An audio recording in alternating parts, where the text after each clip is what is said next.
Numa época em que a maior parte da humanidade acredita na existência de muitos ídolos diferentes, o Deus de Israel declarou: Eu sou Adonai, o teu Deus, que te tirou da terra do Egito, da terra da escravidão. Não terás outros deuses diante de mim. Dois preconceitos são comuns entre aqueles que se opõem aos seguidores de Yeshua, ou Jesus. Afirma que pegamos um homem e fizemos dele um Deus. E este preconceito, dedicamos outro vídeo, onde você pode assistir no seguinte link. O segundo afirma que Yeshua era um feiticeiro que incitou e desviou o povo de Israel, do Deus de Israel, para adorarem outros deuses. Uma afirmação que é baseada em uma lenda do Talmud, segundo o qual Yeshua era aparentemente um discípulo do rabino Yeshua ben Paraquiah. Brigou com ele e, como vingança, decidiu ir aprender a arte da bruxaria diabólica no Egito, para desviar o povo de Israel. O problema é que, para essa lenda alucinatória, existia exatamente a mesma quantidade de evidências e credibilidade histórica para a alegação de que Papai Noel está distribuindo presentes pelas chaminés durante o Natal. Em primeiro lugar, ela não tem suporte de escritos não talmúdicos. E em segundo lugar, esta lenda foi escrita muitas centenas de anos depois do tempo de Yeshua, com um propósito claro: tentar cancelar Yeshua e justificar suas habilidades sobrenaturais. Mas aqui está a parte mais embaraçosa da alegação. Lá ela se perde por sua falta de confiabilidade cronológica, quando ela afirma que Yeshua era um discípulo do rabino Yeshua ben Peraquiah. Yeshua ben Peraquiah vivia aproximadamente no século II antes da era cristã, séculos antes de Yeshua nascer. É como se te dissesse que Benjamin Hertz, que viveu no século XIX, foi aluno do rabino Yosef Karo, que viveu no século XVI. Em resumo, vergonha. Mas o que é interessante de verdade é que os sábios não estão tentando negar os milagres sobrenaturais que realizaram Yeshua e seus discípulos. Um exemplo disso vem do Talmud. No tratado Avodah Zarah, página 17, há uma descrição de uma conversa. Nela, o rabino Eliezer conta ao rabino Akiva sobre um discípulo de Yeshua, um judeu crente em Yeshua chamado Yaakov, que era conhecido por sua habilidade de curar pessoas em nome de Yeshua.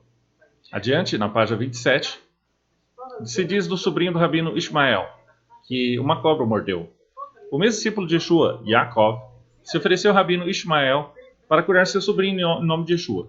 Mas o rabino, que reconheceu sua capacidade de curar pessoas em nome de Yeshua, se recusou e preferiu que o sobrinho morresse.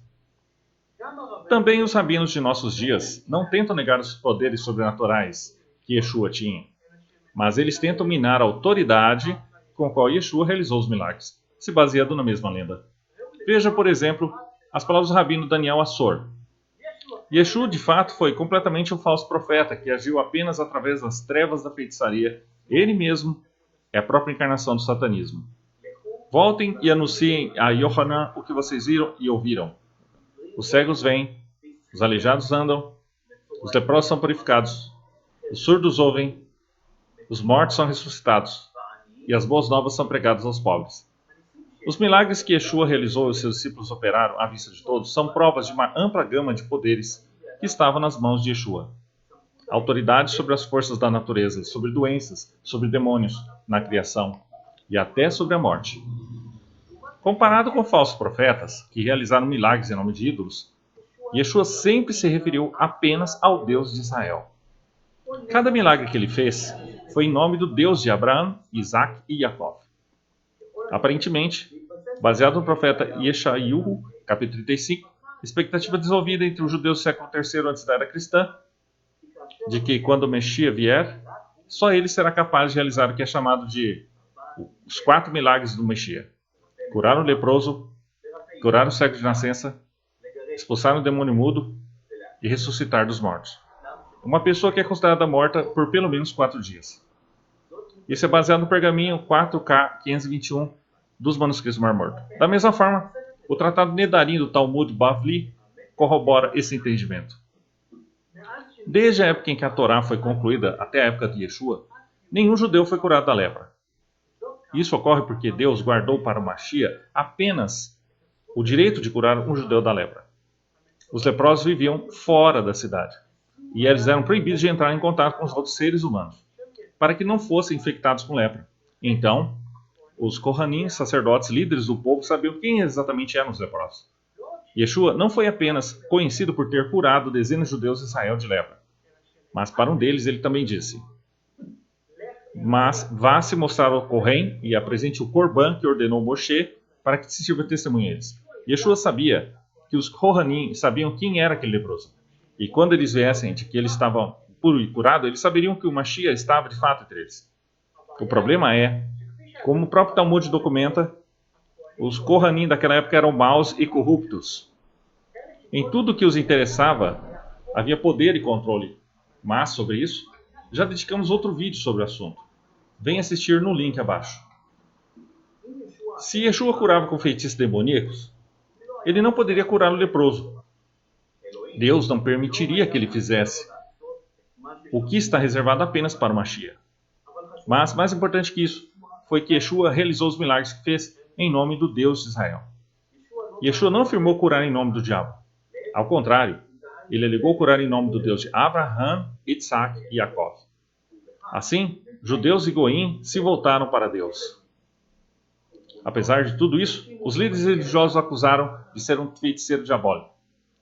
Mas quando os fariseus ouviram isso, disseram: e somente através de Beelzebul, o príncipe dos demônios.